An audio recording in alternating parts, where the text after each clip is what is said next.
Our entire legacy is a lie. Sarah said. Not entirely. Her father insisted. The good we've done, that's real. Paid for with someone else's money. Yes. Sarah stared at the familiar objects surrounding her. The antique clock, the oil paintings, the vintage wine collection.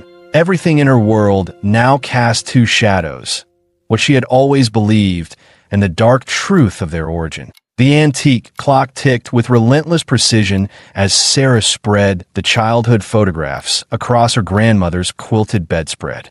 In one, she sat beaming on her grandfather's shoulders at the county fair. In another, his weathered hands guided hers as they planted saplings in the backyard. Each image captured moments of pure connection, a loving grandfather teaching his adoring granddaughter about the world. But as Sarah traced her fingers across his face in each photograph, a painful question echoed through her mind. Can memories be authentic when they're shared with someone living a lie?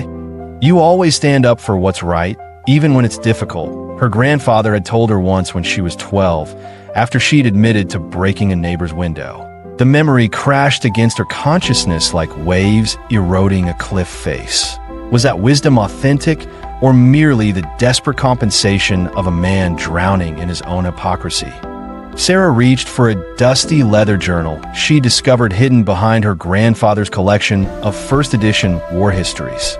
Unlike the organized records of his false identity, this journal had no dates on its cover, only his initials pressed into the worn leather. Her hands trembled as she opened it, wondering if inside lay truth or another carefully constructed facade. The handwriting inside was different, hurried, slanted, as though written in moments of emotional urgency. Sarah's breath caught as she began to read entries spanning decades, revealing the internal landscape of a man tormented by his choices. I see his face in my dreams, one early entry read, not accusatory as he should be, but smiling, as though he's forgiven what I cannot forgive in myself. Marie asked about my nightmares again. How can I tell her I wake sweating because I keep reliving the moment I took another man's life? Not by bullet, but by becoming him. Sarah turned page after page, witnessing her grandfather's mental struggle unfold.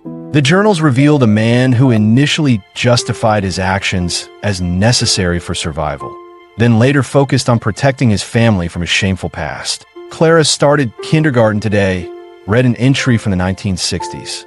She looked at me with such pride when I pinned the silver star to my jacket for her school's Veterans Day assembly. My brave daddy, she called me.